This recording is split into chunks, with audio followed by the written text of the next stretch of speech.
Madhi, please make MMD as the co-host. Then I can share the screen. Done, Prabhuji. Thank you. Okay.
Let's start, Prabhuji. By the time we say our prayers, I guess more kids will join in.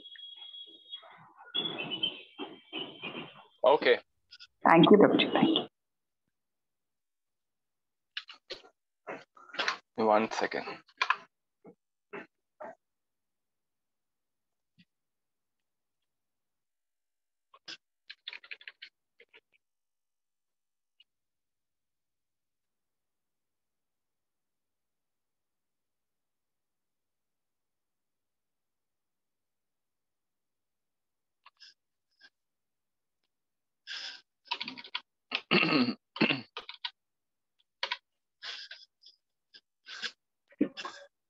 ओम अज्ञानतिमिरन्धस्य ज्ञानाञ्जनशलाकया चक्षुरुन्मीलितं येन तस्मै श्रीगुरवे नमः। नमः ओम विष्णुपादाय कृष्णप्रेष्ठाय भूतले श्रीमते भक्तिवेदान्त स्वामिन्निधि नामिने। नमस्ते सारस्वते देवे गौरवाणी प्रचारिणे निर्विशेष शून्यवादि पाश्चात्य देशतारिणे। जय श्री कृष्ण चैतन्य प्रभु नित्यानंद श्री अद्वैत गदाधर श्रीवासादि गौर भक्तवृंद। हरे कृष्णा कृष्णा कृष्णा हरे हरे, हरे Ram Ram Ram Hare Hare. Hare Krishna. So we welcome all of you for this Saturday morning discussion on Mahabharat. I hope you all are in touch with our weekly discussions. So last time, just to give a revision of what we discussed till now. Last time we saw how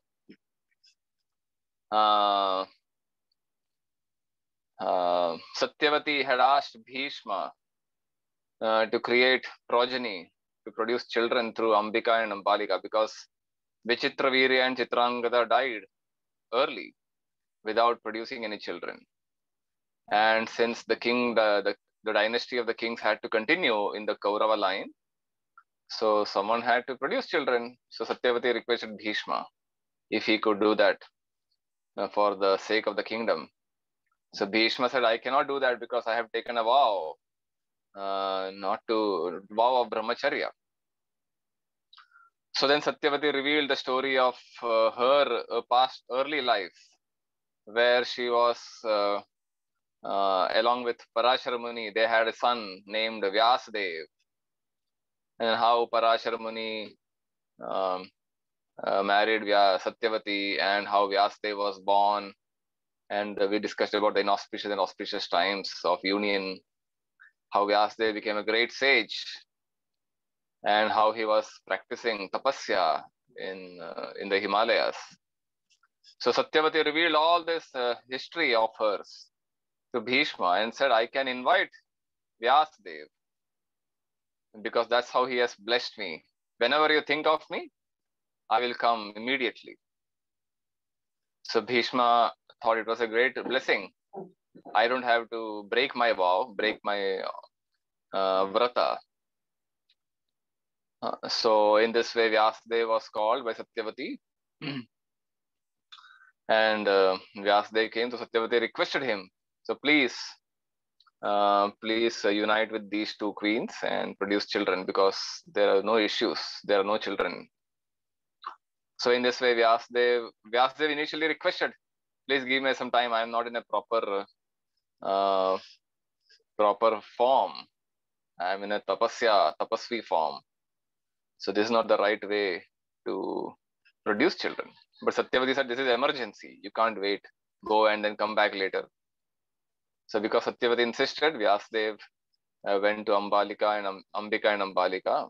And we saw how in this way Dhritarashtra was born first, because Ambika was too scared of Vyasdev's appearance. She closed her eyes at the time of union. And therefore Vyasdev predicted that the child will be blind.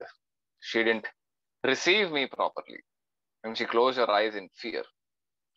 And when he went to Ambalika, again out of fear and out of seeing that horrifying form, she also became pale in color. So therefore Vyasdev predicted that this son will be pale. Therefore he will be called Pandu. Satyavati again requested, please do once more. We need a proper child. First son is blind, second son is pale. Something is not okay here also. So then when Vyasdev again went, Ambalika cheated him. And instead of her going, she sent the maidservant. The maidservant knew the glories of Vyasadeva and she respectfully received him, welcomed him. And in this way, a third child was born, who was called Vidura. So this is what we saw last time.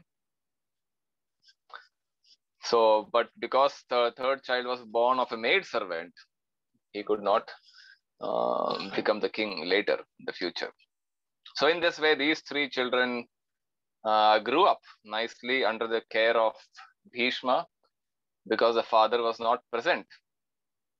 And therefore Bhishma was like the father for them, father figure for them. And Bhishma took care of them very nicely. So Dhritarashtra, although he was blind physically, his physical strength was very high. It is said that Dhritarashtra had the strength of 10,000 elephants. But later in the Mahabharata, after the whole war is over, we will get to know how Dhritarashtra had such high strength. When the Pandavas came before Dhritarashtra after the war to seek blessings, and when Dhritarashtra embraced Bhima, so he wanted to kill Bhima by embracing him through that heavy crush. So Krishna had instead suggested that you place an iron statue of Bhima instead of actual Bhima going in front of him. So when they brought the iron statue of Bhima, upon which Duryodhana used to practice his fighting, and Dhritarashtra, thinking that it is actually Bhima, he embraced that iron form very strongly with his arms, and that whole iron form crushed into fine powder. That was the strength of Dhritarashtra also. So he was not an ordinary person. But anyway, because he was blind, and but still they were taken care of nicely. Next, Vidura, he was disqualified by birth. So in those times, birth was considered an important criteria for taking any position. If you are not born of a Kshatriya mother and a Kshatriya father, you are unlikely to have Kshatriya qualities. There could be exceptions, like a person who may not be born to a Brahmana mother or a Brahmana father may occasionally, in exceptional cases, display Brahminical qualities. Similarly, a person not born in a Kshatriya family may occasionally display Kshatriya qualities. But usually the case was, if your parents are Kshatriyas, the children born will have Kshatriya qualities. If the parents are Brahmanas, both of them, then the children born will have Brahminical qualities. So in this way, it is easier to train such children in Brahminical or Kshatriya or Vaishya qualities. But when the parents, both mother and father, have different varnas, different caste, a different mental disposition, then the children will have a mixed kind of qualities. So it is difficult to determine whether he has a Brahminical quality or a Kshatriya quality or a Vaishya quality or some other quality. So therefore, if both parents have similar minded or like-minded, similar-minded, with similar mental disposition, then the children also will have similar mental disposition and qualities and characteristics. So because Vidura was not born of a Kshatriya mother and father, therefore he could not be accepted as a Kshatriya. But Vyasadeva predicted that Vidura will be exceptionally wise. He will be religious and he will be dharmic. He will have great wisdom, very intelligent. So he can become a very good minister to the king, although he may not become the king. So therefore, we should understand that the caste system that was originally existing was a very scientific method of determining a person's character and nature. Today's times, today's times, you may find that this system is highly abused, and because anyone may claim that I am a high birth, I may have a high caste, therefore I need all the facilities and position. And in this way, these high class people will abuse and exploit the people of the lower caste. But originally, the system was not meant to be exploitative. The system was meant to be cooperative, not exploitative. So each varna, each caste will cooperate with each other. And in this way, progress towards the ultimate goal of life. Just like in a cricket team or a football team, you have different players and each player's role is different. Like in cricket, some are bowlers, some are exceptionally good fielders, some are batsmen, some are wicket keepers, some are all-rounders. But everyone has a role. Who will come first for batting? Then 1 down, 2 down, 3 down. Similarly in football, some are forward, some are midfield, some are defense, some are goalkeepers. So everyone has a role. And when you cooperate together, then the team will win and advance in the competition.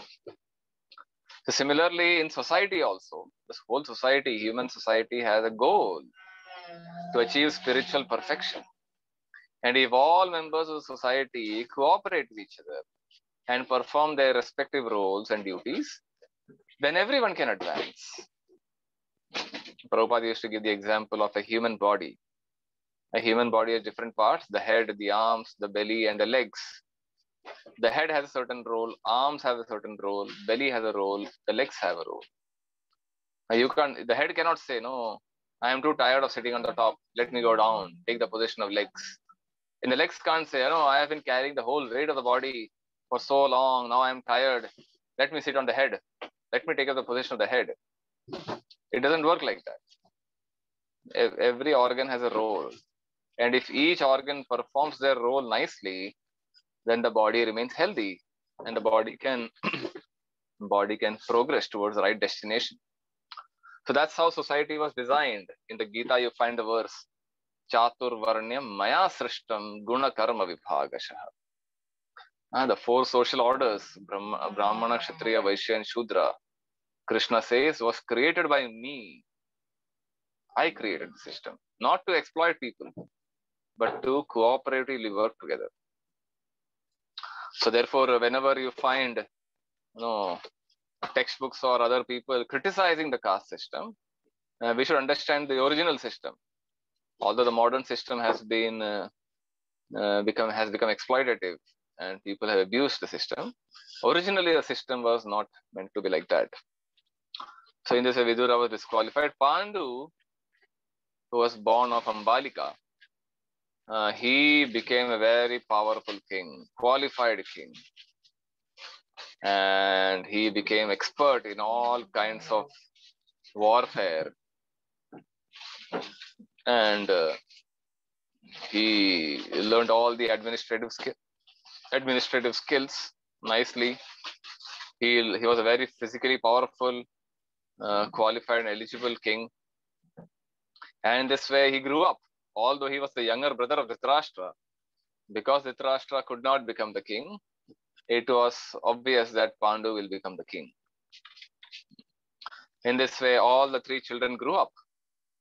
And at the right time, when Pandu became an adult, mature adult, he was installed as the king. So Bhishma and others performed the Rajyabhishek ceremony and installed Pandu as the king. And Pandu ruled very nicely. He was expert in administration. He could pacify citizens at the right time. All the citizens were happy. Because if there is no king, the society is in chaos. If there are no king, if the kingdom has no king, then people will start all kinds of robberies and thievery. Thieves will increase, robbers will increase, and general citizen will be in great trouble. So someone has to be the king who is ruling over the kingdom. So in this way, all three grew up. So now they had to get married, right? Once you become an adult and you are the right age, you have to get married. So because there was no father to look after the marriage, arrange the marriage, Bhishma decided he will arrange the marriage of these sons, these children. So Bhishma is like a grandfather figure for Dhritarashtra and Pandu. Not grandfather, fatherly figure. Bhishma arranged the marriage of Vichitravirya and Chitrangada also. And now he had to arrange the marriage of their sons, Dhritarashtra, Pandu and Vidura. So whom to select as a wife for these princes? So Dhritarashtra, being the elder one, he was thinking whom to choose. So he started inquiries and he found out that there is a king of Gandhar. His name was Suvala. And he had a beautiful daughter by the name Gandhari. So Bhishma thought, let me go and check with the king if he is ready to offer his daughter to this son, Dhritarashtra. So he went there with his people, went to Kandahar, which is now in Afghanistan, modern day Afghanistan. So he went there and gave this proposal. So the king heard this from Bhishma and he thought, the son is blind, my daughter-in-law has to marry a blind person. So that is not a very good thing. But because these people are coming from the Kuru dynasty, and Kuru members have been ruling over the entire world for the last several thousand years. So therefore, it is not a bad proposal. So they agreed for the marriage. So the king had a son, Shakuni, Gandhari's brother. So he also thought, not a bad proposal. And although the husband may not become the king right now, their son will become the king later. So Shakuni thought like that. And as was the custom, at the time during the marriage, Shakuni came taking along Gandhari to Hastinapur. Because usually when a girl is leaving the home, she is going to a totally new place. So if your brother or some family member is accompanying her, then she feels, like at home. So therefore Shakuni came along with Gandhari to Hastinapur. And so that was Shakuni's expectation, that Dhritarashtra may not become the king, but their sons will become the king very soon.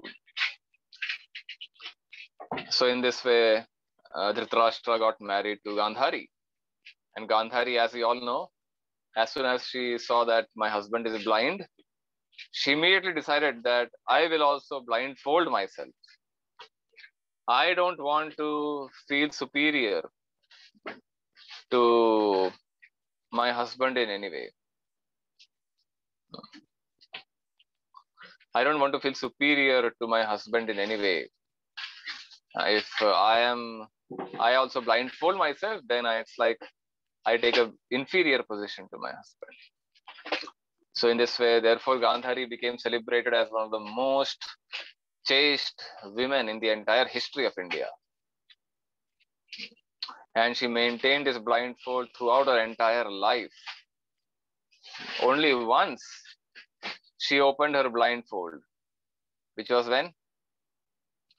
On the 18th day of the war, last day of the war, when Duryodhana and Bhima were about to begin their battle of Gada. That night before, Gandhari comes there and wants to bless Duryodhana. So she opens her blindfold and she tries to make the body of Duryodhana very strong. She invests her entire power of Pativrata power and invests that power upon Duryodhana's body. So Duryodhana's body becomes extremely hard, like steel. So whenever Bhima would hit that body, Duryodhana wouldn't feel at all any pain. So that's the only time when Gandhari opened her eyes, blindfold. So then Pandu's marriage now has to happen. So Bhishma understands that there is one king called Kunti Bhoj.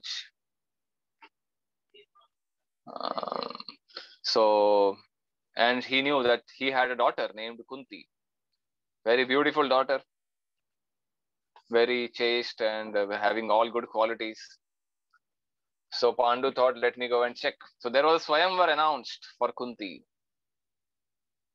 So who was this Kunti? Kunti was actually the daughter of Vasudev. So Vasudev had, not Vasudev, sorry, Shurasen. Vasudev's father was Shurasen. And Shurasen had this daughter named Kunti. Vasudev was his son. But as soon as she was born, this king Kunti Bhoj approached Shurasen and said, look, I don't have any child. Will you mind giving your daughter to me? I will raise her as my child. So in those days, this was accepted. It was a general custom. So because Shurasen had many other children, he thought, okay, if my friend Kunti Bhoj is asking for a child, I will give this daughter to him. So Kunti's earlier name was Pritha. So when she was offered to Kunti Bhoj as his daughter, she became known as Kunti, the daughter of Kunti Bhoj. So in this way, Kunti was raised by that king, and when she reached her marriageable age, the king announced a Swayamvar for her. So Bhishma came to know of the Swayamvar. So he requested Pandu, you go for the Swayamvar and win the daughter's hand, princess hand. Okay, someone has a doubt. Kavya wants to ask something. What is the doubt?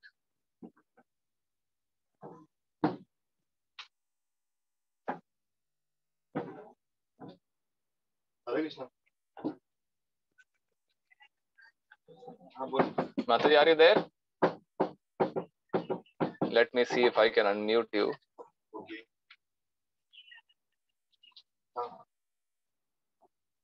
One second.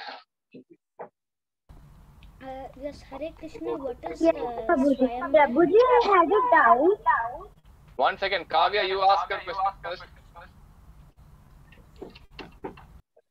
Yes, Prabhuji. Yes. Hari bol, Prabhuji. Prabhuji, I had a doubt that you said that Vasudev was there, so her daughter was Kunti. But actually, Kunti was her sister, right? His sister. Yeah, Vasudeva's sister, Shurasen's daughter. Prabhuji, you said Vasudev's daughter was Kunti. Oh, I'm sorry. I made a mistake. It was Vasudev's sister, and Vasudev's father was Shurasen. He had his daughter, Kunti, Pritha, who later became known as Kunti.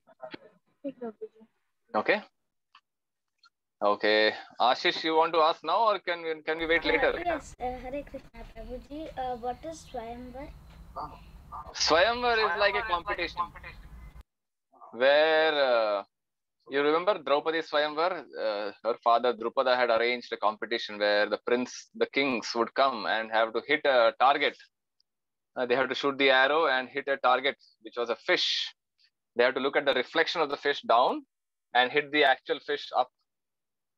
So some kind of competition where they have to participate, and whoever wins the competition, they will win the princess, and this way they can marry her. So some kind of competition Kunti's father had arranged. So that is called Swayamvar. Okay, Riyansh, let us wait for some time and then we will take up another question. Otherwise, we won't be able to finish the discussion. We'll take in the end. Okay. So Pandu was asked by Bhishma to go and participate in the Swayamvar. So Pandu went there. And usually whenever anyone would go to a Swayamvar, they would take a big army also, because oftentimes a Swayamvar would end in a fight. That was a common thing. If you remember Rukmini Swayamvar, there was a fight between the Yadu forces and all the Shishupal's forces, Jarasandha's forces. Even in Draupadi Swayamvar, there was a fight. So usually Swayamvar would end in a fight. So every king would get their army and people. So when Pandu entered the Swayamvar assembly, everyone saw him, and they saw that this person is not ordinary. He looks very powerful and regal. And when Pandu came, immediately Kunti saw him and put the garland around his neck. And none of the other kings dared to fight with Pandu or challenge Pandu. They thought there is no point in challenging him. And in this way, Pandu and Kunti got married. And Pandu got Kunti back to Hastinapur. So when Bhishma heard this, he was overjoyed. And they welcomed the husband and wife, the newly married bride and groom. So Kunti's father also sent a lot of gifts. As in return when Kunti went to Hastinapur. So in this way, Pandu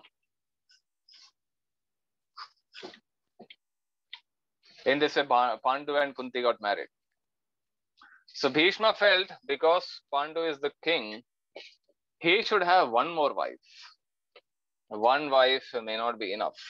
So in those days, it was common to marry multiple wives, multiple queens.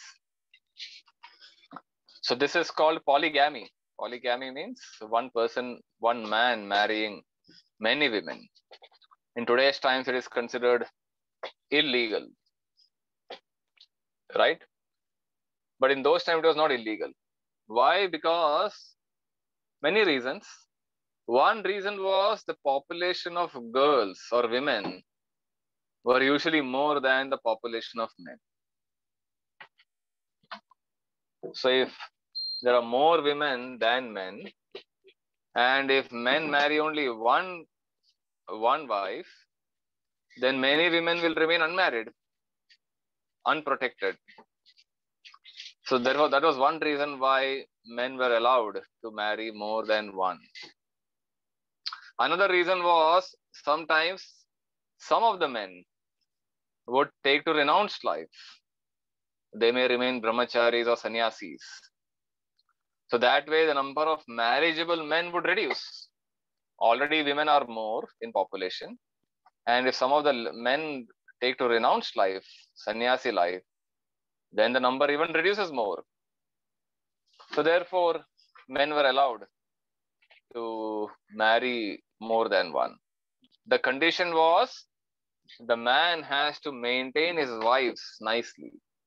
Not that you simply keep marrying one after the other and put the women in bad condition. If you can't maintain them nicely, keep them happy and satisfied, provide all the needs, then you don't marry. You should have the capacity to maintain them and keep them happy. So in this way, you find, or especially the kings, they would marry more than one. And Krishna married how many? 16,000 queens. Of course, that was extraordinary. Not everyone can manage that. But Krishna's father Vasudeva married many queens. Even Dasharath, Lord Ram's father, had many queens. And 3 queens we already know, right? Kausalya, Kaikeyi, and Sumitra. So in this way, Kshatriyas were allowed to marry. So in this case, Bhishma thought Pandu should have one more queen. Yes, Neha, we will take the question later. Please remember, note it down. So therefore he thought, okay, whom should Pandu marry? Second queen. So then he came to know about the king of Madras. He had a daughter whose name was Madri. Madra Naresh ki beti, Madri. So Bhishma went with his army and people to Madra Desh, and he requested the king, will you mind offering your daughter to our prince of Hastinapur, Pandu? So Madra Desh was happy. It's a nice proposal. We are getting allied with the emperors of the world, the Kauravas, the Kurus. Who will refuse this proposal? So in this way,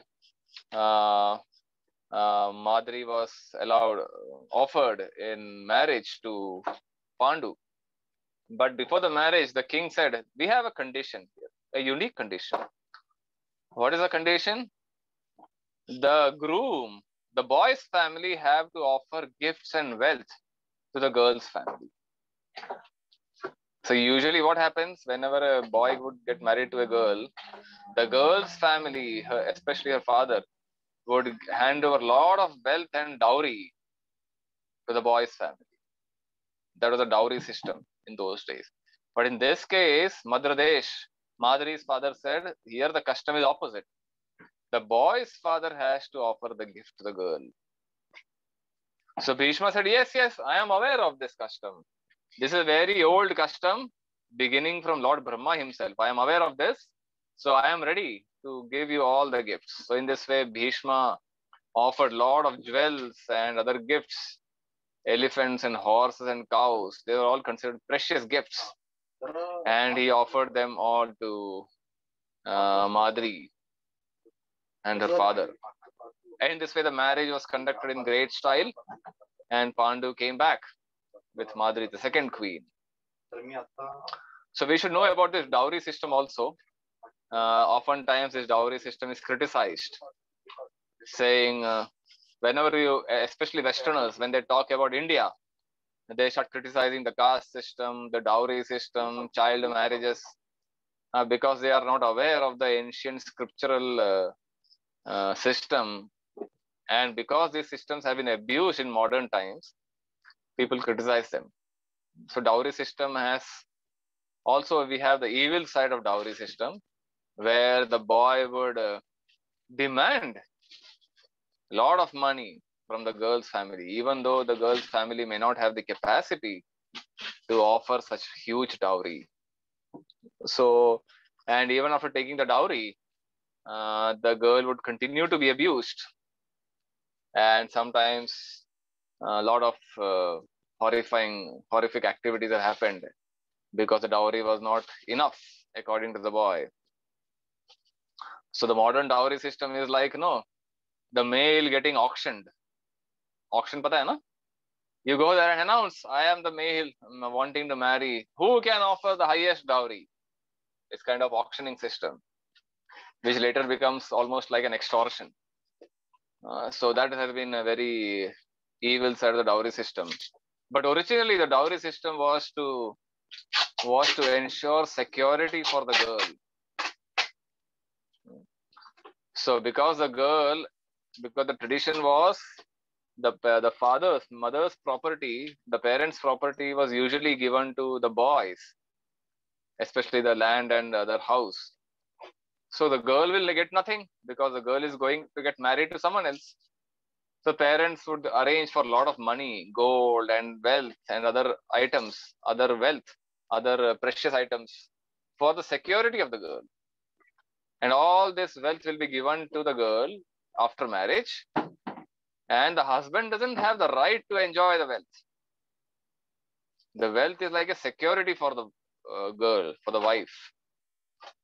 And when they would have children later, that dowry amount will be given to her daughters as her security when the daughter would again get married to someone else. So that was the system originally. So it was not meant to be exploited. Okay, so in this way, Pandu and Madri got married and they came back to Hastinapur.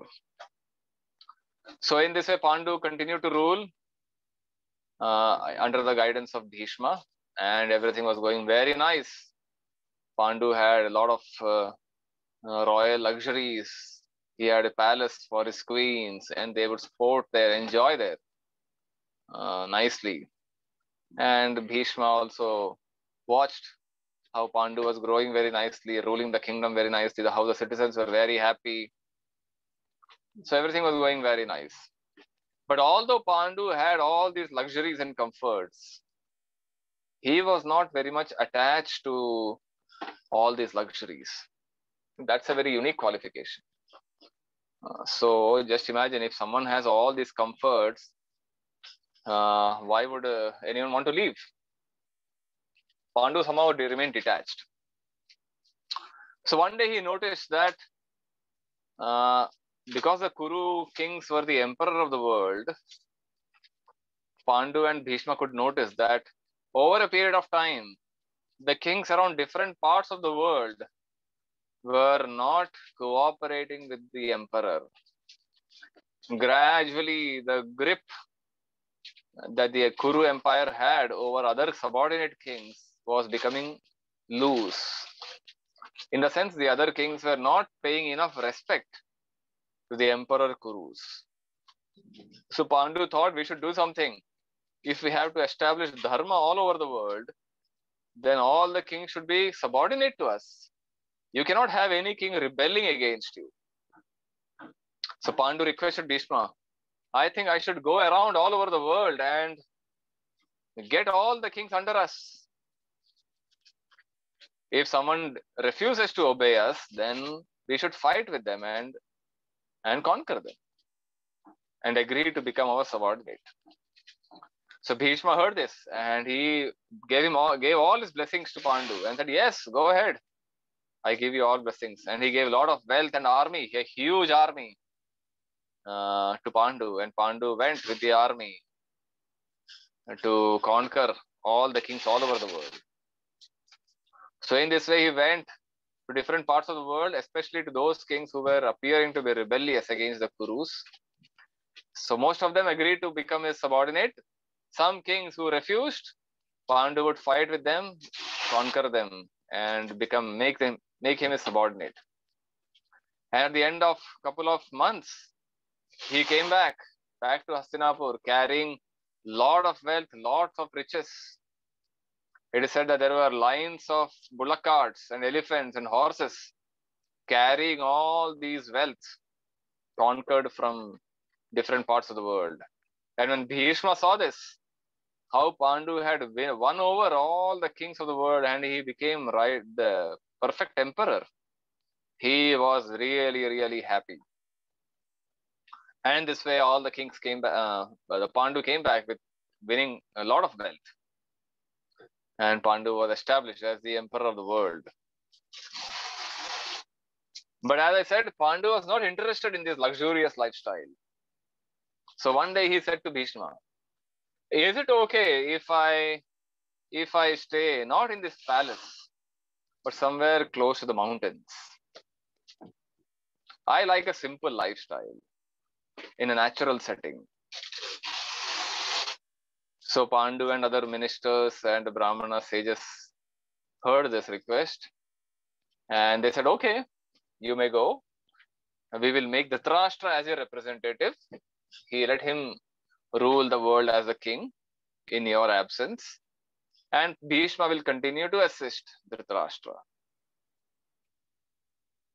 So in this way, Pandu went to a place near the Himalayas. So when Pandu decided to go, His queens also said, what is our life without our husband? We will also join you. So both Kunti and Madri, both of them also said, we will come with you. If you cannot stay in the palace, we also don't want to stay in the palace. So in this way, all three of them selected a place somewhere near the Himalayas. And they started staying there. They built a small cottage. The Dhritarashtra and Bhishma would regularly send whatever basic necessities they needed to Pandu and his wives. And the local people also were extremely happy to see the king of the world staying amidst us. The ruler of the world, the powerful ruler of the world, Pandu, is staying amongst us. They were also very happy to welcome him. So in this way, Pandu and Kunti and Madri were staying in that natural setting. So one day what happened? Pandu decided to go on a hunting mission. So hunting. Why hunting? We may wonder why this hunting. Today's times, hunting is considered illegal. So hunting is not like today's times slaughterhouse, animal slaughter. In slaughterhouses, what do? You capture animals and stuff them in one small room, much beyond the capacity of the room, and kill them for food. That's a slaughterhouse for meat packing and meat packing industry. So hunting is not like that. Hunting is different. There was multiple purposes for hunting. One reason why kings would go on hunting is because there were many sages and ascetics practicing spiritual life inside the forest. So even inside the forest, even the wild animals knew that this area is for us. That area is, we should not enter there because some human beings are there. Human beings ashrams are there. So usually that protocol was followed, but sometimes some wild animals would come and attack these sages. So the kings would go there to keep these sages ashrams under protection. So oftentimes, whenever the wild animals' population would increase, or some animals would become too wild, unnecessarily disturbing the sages and ashrams, then the kings would go and hunt them and kill them. And in this way, the population of wild animals were kept under control. As in nature, there are so many species of life, and each species of life has to be balancing others. The population of each species has to be balanced. So the Kshatriyas knew that science, the ecosystem balance. Whenever a certain population would increase, they would kill them by hunting. Because if some population would increase, then the natural balance is disturbed. So that was another reason why Kshatriyas would go on hunting. And sometimes these wild animals, if the population increases, then they would start attacking the villages nearby and start attacking the humans. That was dangerous for the human settlement. So Kshatriyas had this awareness of how to maintain the balance, and therefore they would go on hunting. Another reason why they would hunt is because Kshatriyas had to practice fighting. If you have to fight in a war, then you should be familiar with all kinds of arts. You should not become afraid of seeing blood and fight. So when you have a live fighting experiment, that's the best way to learn fighting. So therefore, Kshatriyas would go and practice fighting by hunting wild animals alone. So in this way, they would demonstrate their skills. So it is not, now someone may say, why do you have to kill animals? Why can't you practice by shooting stationary objects? Like in Olympics and Asiad Games, you have this target and the archers will shoot there. It is not like that. You can't exactly get the feel of a war and fight when you hit stationary targets. You have to fight with live people, live animals. Then you understand what is blood, what is flesh, and all horrifying scenes. You get accustomed to it. Then when you actually participate in a war, you won't become unconscious seeing the blood and fight and flesh. So therefore, hunting achieved many purposes. So one time Pandu had gone for hunting and he saw a male deer and a female deer running around. So he took up his bow and arrow and he aimed at them. So the male and female deer were enjoying with each other, uniting with each other. And that's when Pandu released the arrow. And he released the arrow and it struck the deer. As soon as the arrow struck the deer, it started crying out in a human voice. And he said, and Pandu was surprised, shocked to hear a human voice coming out of it. How can a deer cry out in a human voice?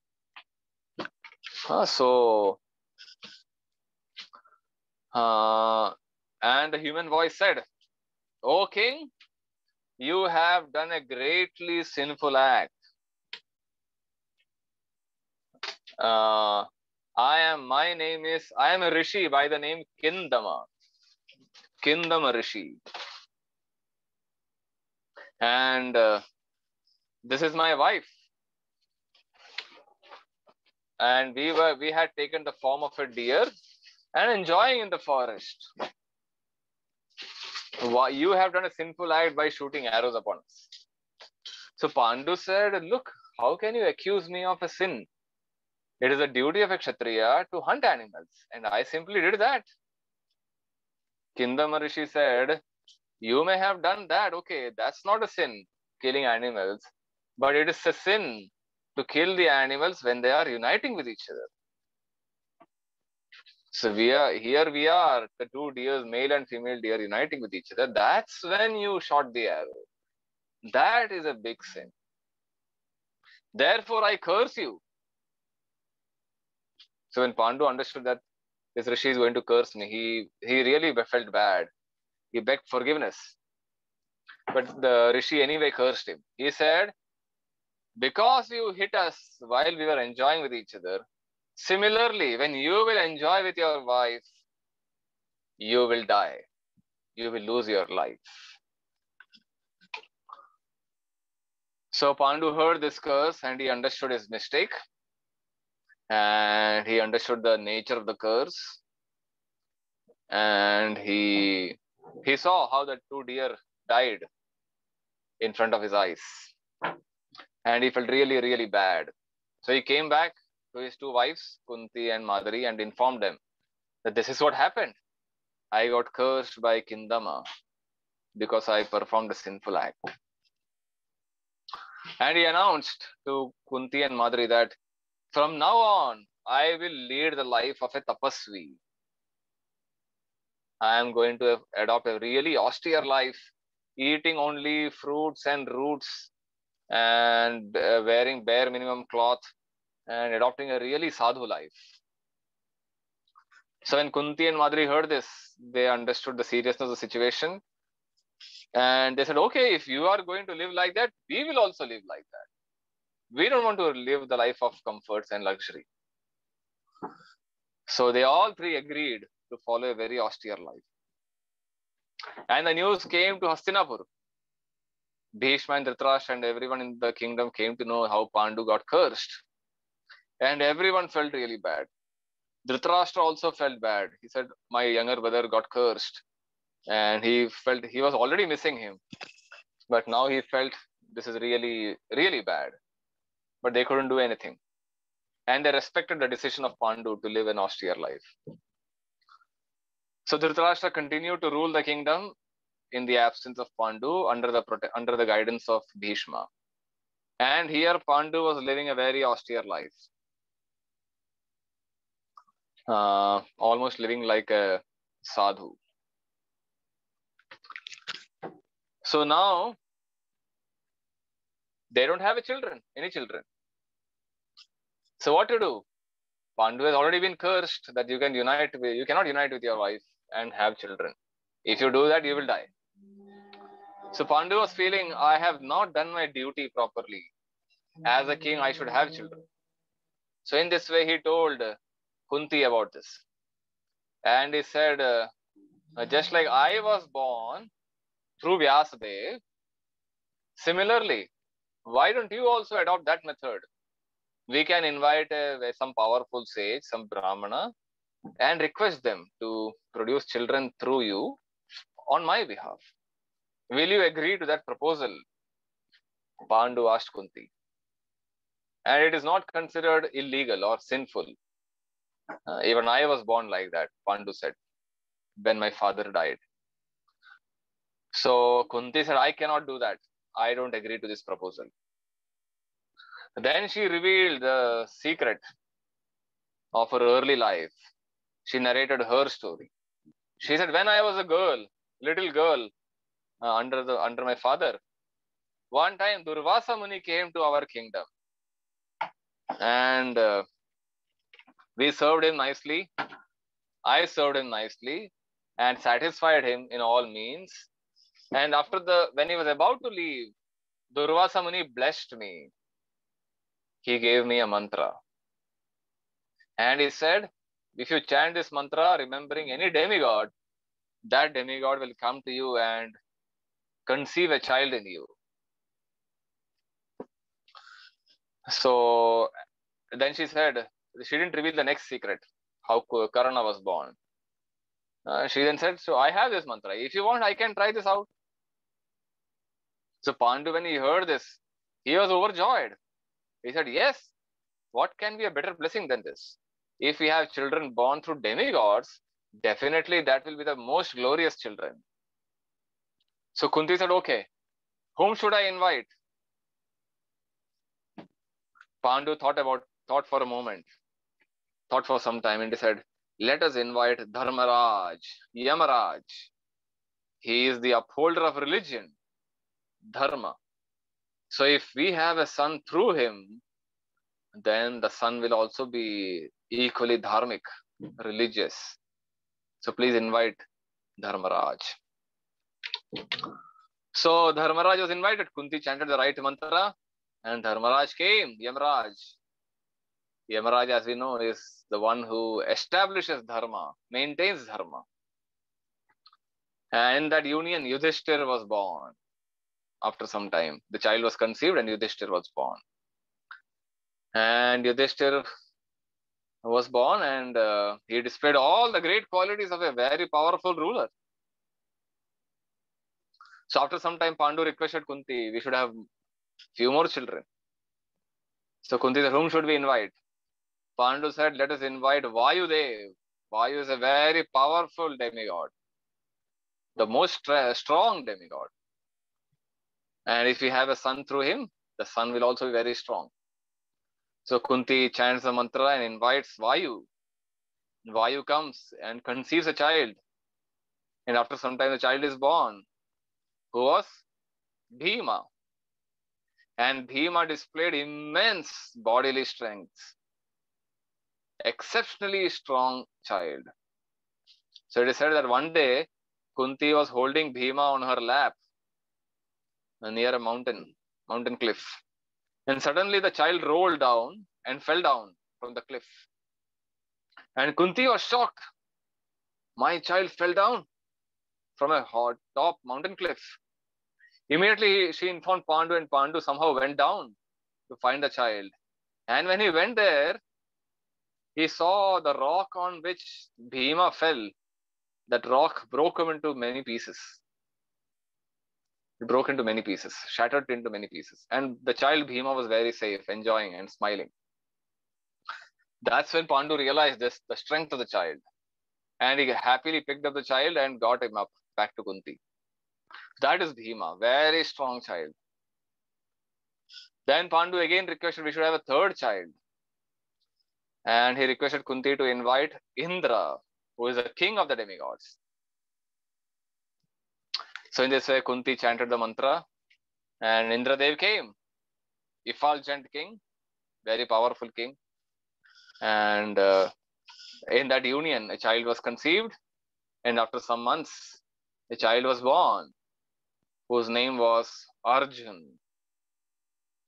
So when these three children are born, the demigods would also shower flowers and encourage the parents. You have this child, he will display these qualities.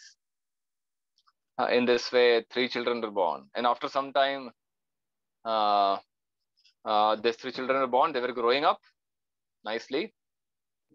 So one day, Madri came to Pandu and said, "Look, I am also your wife. And I am not complaining that you are not favoring me in any way, but I also desire to have children. Please request Kunti if she can share the mantra with me, so that I can also invite some demigod and have children." So Pandu thought, yes, that's an understandable situation. So he went to Kunti and informed Kunti about Madri's desire. So Kunti said, "Okay, I will tell the mantra to her." So she gave the mantra to Madri, and Madri thought, I may not get the mantra again. Kunti may not agree to give me the mantra again. So let me invite two people simultaneously. So she chanted the mantra and invited Ashwini Kumaras. Ashwini Kumaras are two people, twins. They came and conceived a child, conceived in Madri's womb. And the two children were born after some time. And they were twins, Nakul and Sahadev. So after some time, Pandu felt we should have more children. 5 children are not enough. So she again went to Kunti. And Kunti said, "Now enough. I am already feeling disgusted uniting with so many men. I can't do this anymore." So Pandu also thought, okay, this is enough. 5 children should be enough. And they're already great descendants of demigods. They're already displaying all the royal qualities, Kshatriya qualities. I should be happy with whatever gifts I have received. In this way, the 5 children were born nicely, and they started displaying all the great qualities of the demigods. So one day, so in this way, several years passed. The children growing nicely, they were trained by the rishis and sages in the forest. But one day, when Pandu was alone with Madri in one remote corner of the forest, he somehow felt attracted to Madri. And he went close to her in order to enjoy with her.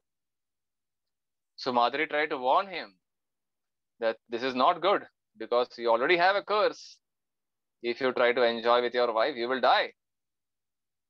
But Pandu somehow, by the force of time, by the power of time, he somehow couldn't remember the curse. And in this way, when he tried to unite with Madri, he suddenly collapsed and he died. So now the 2 queens were there alone, and the 5 children, young children. Who will take care of the children?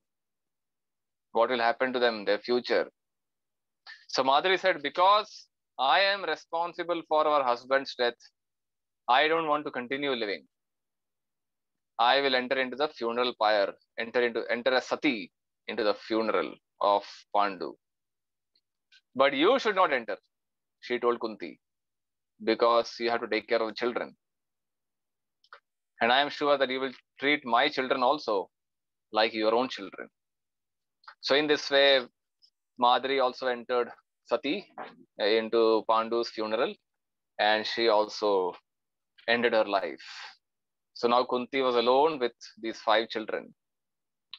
And all the sages advised her that now you should go back to Hastinapur, because that's the place where you come from.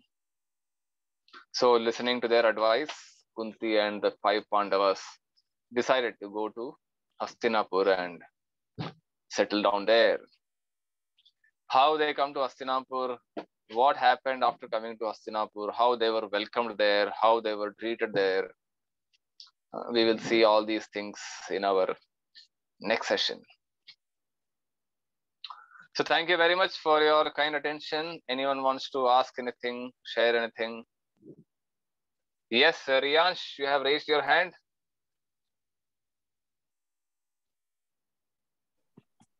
Hare Krishna Prabhuji, can you hear me? Yes, clearly I can hear you.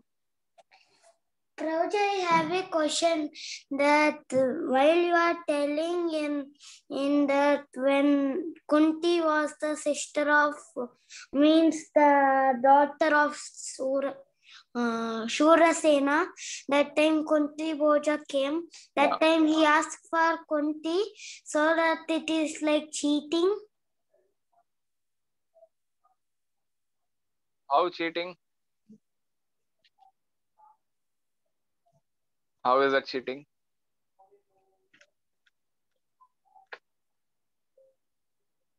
Hello? Why do you think it is cheating? He requested, no? He requested for a child, and Shurasen agreed to offer his child to her, offer his child to Kunti Bhoj. So that was like a gift. There is no cheating involved. That was agreed by both the parties. And in this way, the offer was made. And Kunti was treated very nicely. Kunti Bhoj treated her just like his own daughter and raised her with very much love and affection. And she didn't miss anything. Okay. Okay, Prabhuji. Okay. Sumit, you have raised your hand. That Your voice is not clear. when is it coming now? Hello. It's clear. It is breaking in between. Okay, the question in the chat box. Okay. Till then, Ashish, you have raised your hand. You want to ask something? Hare Krishna Prabhuji, did Kunti also stayed with Pandu in the forest?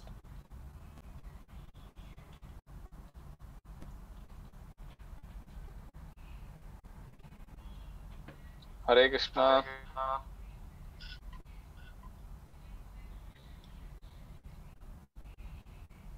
Yes, Hare Krishna Prabhuji, did Kunti also stay with Pandu in the forest?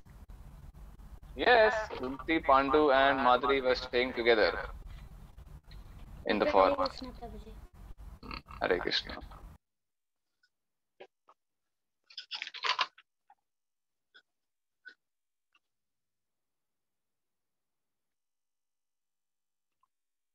Okay, anyone wants to add anything, say anything, ask anything? Gopal Lila Prabhu, are you here?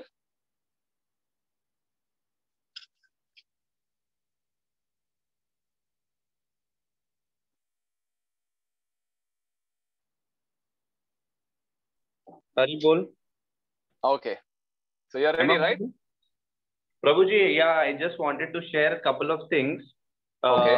Because, one second. Am I audible? Yes, you are audible. Am I audible, Prabhuji? Yes, clearly. Okay. Yeah. So what I was saying is, because we have not given any inputs to them in terms of how the Kahoot is being played. We require 2 devices. That information we had not shared. So probably what we'll be doing is today we'll be just speaking on how this Kahoot can be played. There might be a few newcomers who are not aware of how the Kahoot is being played. There are few, I can see there are a few of them who are already aware of how it is being played. But we'll just give a reference how it needs to be played. And from next week onwards, every week on week basis, we can do the quiz. So okay. If we have time, I can just speak on this for 5 minutes and we can then proceed on any further questions. Okay. Or should we take some time for questions and then speak on Yeah, this? I think let us take 1 or 2 questions more and then we can begin the quiz. Sure. Okay, Krishna Priya has raised her hand. You want to ask something? Prabhuji, Hare Krishna. What Hare was the name of the sage who cursed Pandu? Kindama Rishi.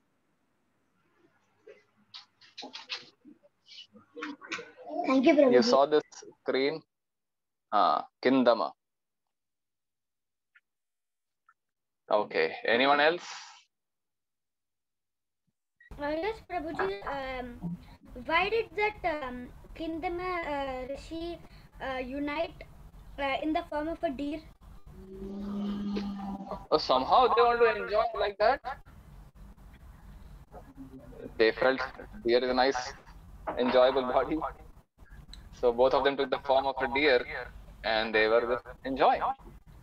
Okay, Hare Krishna, Prabhuji. Hare Krishna.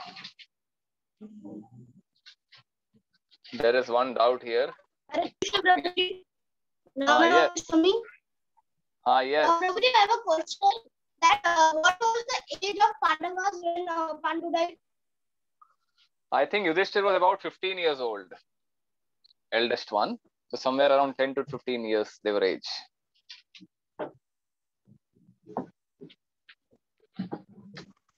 Okay. Pandu was how many years was he in the forest? How many? Maybe, I don't know, maybe 15 to 20 years, roughly. Yudhishthir was 15, maybe a few years more than that. So around 20 years, he must have stayed in the forest.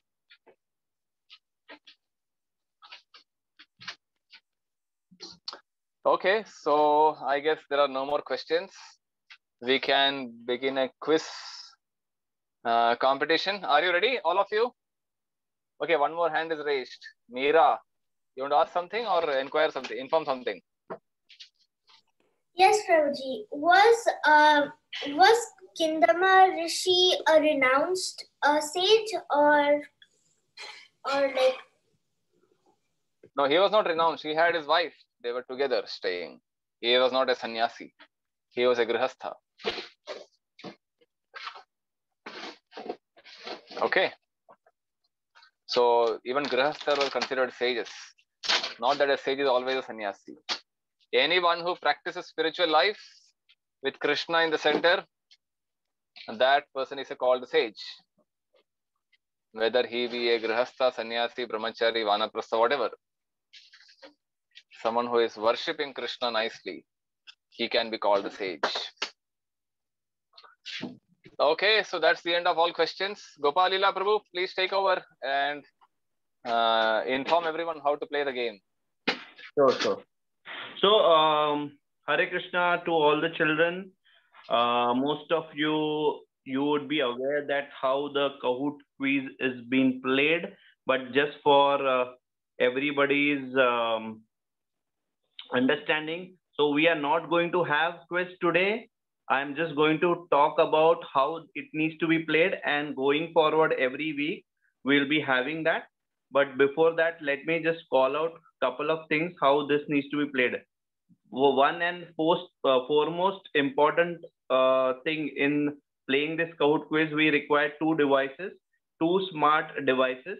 Either it would be a smartphone and a laptop, or a tab or a laptop, or a tab and smartphone, anything, or two smartphones or two laptops or two tabs. So two smart devices are required. So how it is being played, once Prabhuji every day, every Saturday, once his class is over by 12:10, for 5 minutes, I will open up the ID. ID will be the number. So there will be two devices. On one, you have to go on the link, which I'll be providing all the details on this group, how it needs to be done. You have to go on that link and type that ID. There'll be 6 digits, which you have to type in the password and give your name. Once you give your name, you will be entering in the quiz. And in a second device, you will be getting, once the quiz starts, then on the second device, you will able to see the questions. So questions will be only in two formats.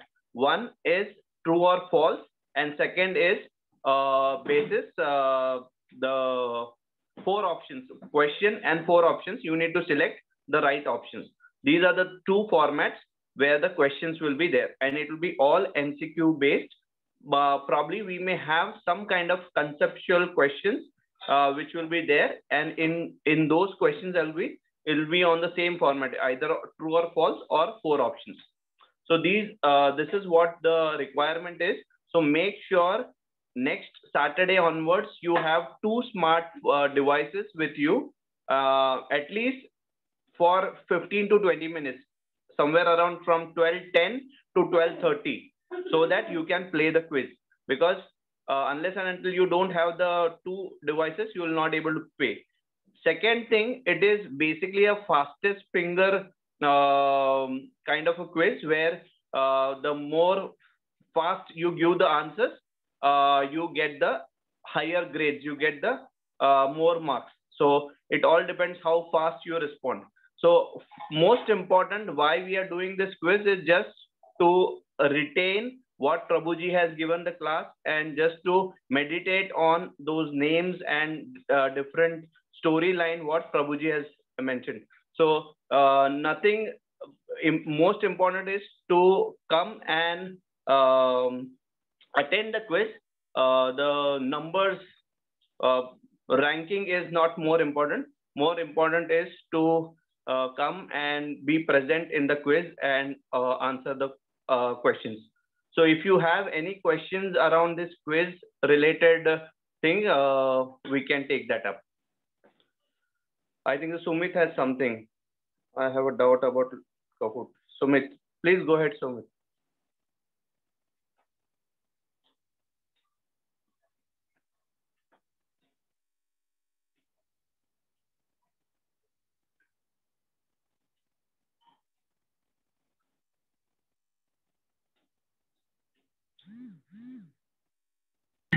Hare Krishna, Prabhuji, is my voice coming?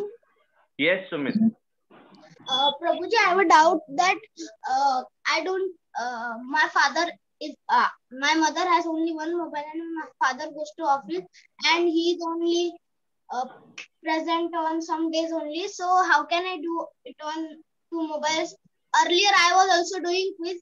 I was doing in like this open split screen in half. Okay. Oh, you can do that as well.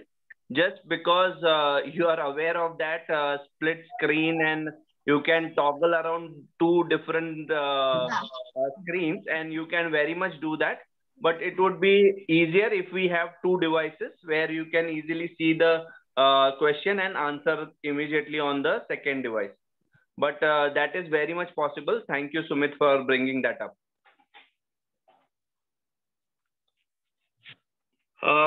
Any more questions? I think Radhika Kishori Mataji had something. Yeah, Prabhuji, I have put up the details on the group, so you can tell them those who are not understood or those who missed today's session can check out the group. I put up the instructions, our usual instructions. Sure. Thank you, Mataji. So ensure that you also go through the group, which Mataji has given all the details in terms of how it needs to be played. So all details are there, and any more questions, if they are there, you can probably put a personal chat to me or Mataji to get more details. And if anyone has any more questions, we can take up probably another 2 minutes or so. Gopal Leela Prabhu, how many questions should we put? Prabhuji, I was taking for a Ramayana quiz.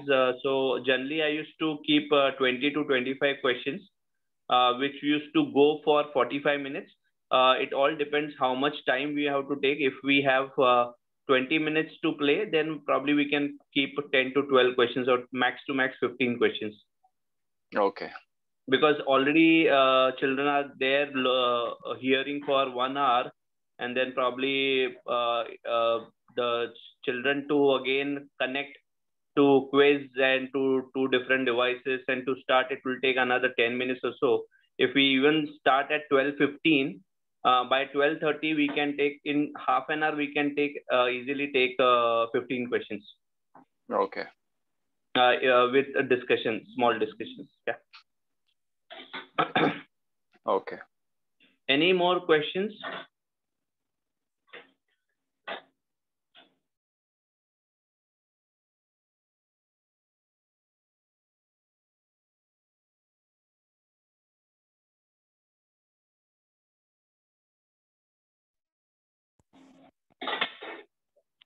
I guess over to you, Mukund Malaprabhu. All right. So thank you very much for everyone participating in this discussion. And we are excited to present the quiz next Saturday. We hope you all will enjoy it, participate in it, and score full marks. Even if you don't score nice marks, that's okay. Participation is more important. So you have to attentively hear whatever we are discussing, whatever we have discussed in the past sessions. The questions will come from anywhere, and also the